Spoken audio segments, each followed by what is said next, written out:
All right, let's get into one of the most visual and sometimes, let's be honest, one of the most confusing parts of algebra, shading inequalities.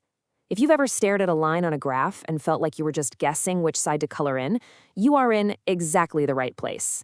We are going to break down a foolproof method that gets it right every single time. So picture this. Every time you draw a line for an inequality, you're basically splitting the entire world, the whole coordinate plane, in two. One of those halves holds all the right answers, what we're going to call the truth. And your job is to find it. The problem is, it feels like a total 50-50 shot, right? A flip of a coin. But it doesn't have to be. And that brings us to the real problem. You might have learned a little trick, shade up for greater than or down for less than, and yeah, that works. Sometimes. But it's super unreliable, especially when y isn't all by itself in the equation. That's where mistakes happen. We need something that works 100% of the time, no matter what the inequality looks like. And that, my friends, brings us to our secret weapon, the test point method. I want you to think of your test point as like a secret agent, a spy that you send out into the field to figure out where the truth is. It's easily the most reliable tool you've got for this mission. And this mission? It's ridiculously simple. Just 2 steps. First, you pick an easy point that is not on the line itself. Your best agent for the job 99% of the time is the origin, 0, 0. Why? Because plugging in zeros makes the math a piece of cake. Second, you just plug that point into the inequality and ask one simple question. Does it make this statement true or does it make it false? Okay, enough talk. Let's see how our little secret agent actually performs in the field. Let's run through our first example. Here's the mission. Shade the inequality 2x plus 3y is less than 12. Now, notice y is not isolated here, so that old up or down trick is totally out.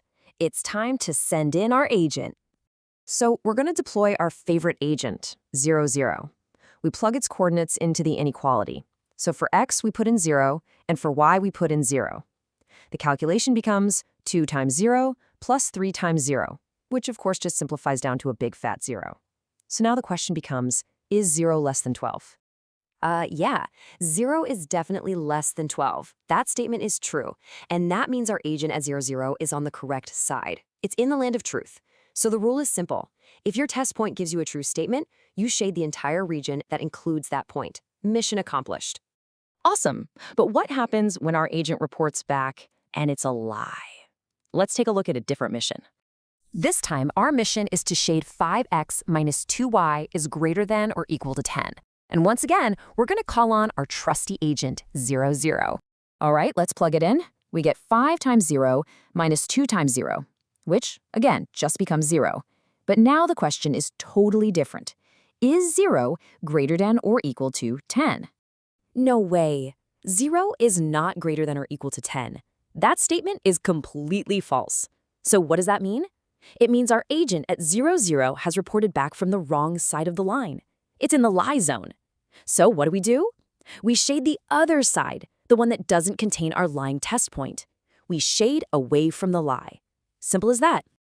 Let's tackle one more example, because this one's a bit of a special case. What happens when you just have a simple vertical line? Does our method still work? You bet it does. Our third mission is to shade x is less than 3. Now, when you graph this, it's just a straight vertical line going through 3 on the x-axis. Now, you could probably figure this out with just pure logic, right? Just think about a number line for a second. Where are all the x values that are smaller than 3? Well, they're always to the left. Easy enough. But check this out. Our test point method confirms our logic perfectly. Let's use 0, 0 one more time. The inequality is just x less than 3, so we only care about the x coordinate, which is 0. Is 0 less than 3? Yes, it's true. And where is our agent 0, 0 located? It's to the left of the line. See? The method works beautifully, even on the simple ones. Okay, so you now have the super powerful and reliable method. But, even the best secret agents need to be aware of common traps laid by the enemy. So let's cover the big ones you need to avoid. Look, you basically have 2 pots you can take. There's the risky way, trying to get y all by itself. If you have to divide by a negative number in that process, you have to remember to flip the inequality sign. And trust me, that's the #1 mistake people make. Or you can take the foolproof way. Just use the test point method on the original inequality. No rearranging, no flipping, no risk.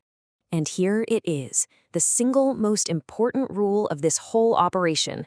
Never, ever, ever pick a test point that is on the line itself. Why?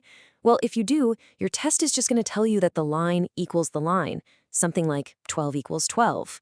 That doesn't help. It gives you zero information about which side to shade. It's a failed mission. So just don't do it. So why are we even doing this? Is it just for a math test? Absolutely not. This exact logic is what builds the invisible rules and boundaries that shape our digital world every single day. One of the absolute coolest applications is something called geofencing. Think about your favorite food delivery app. How does it know if your house is inside its delivery zone? Well, it creates a virtual fence using inequalities. Literally, here's what's happening in the background. A computer is just checking your phone's GPS coordinates against a set of rules. If your latitude is less than X and your longitude is greater than Y, then boom, it knows you're inside the shaded service region. You're getting pizza tonight. And this skill, it doesn't just stop there. It's a critical foundational step for a super powerful field called linear programming. This is how huge companies find the most profitable way to run their business. They identify what's called a feasible region of solutions based on a whole bunch of constraints, which are really just a bunch of shaded inequalities all layered on top of each other.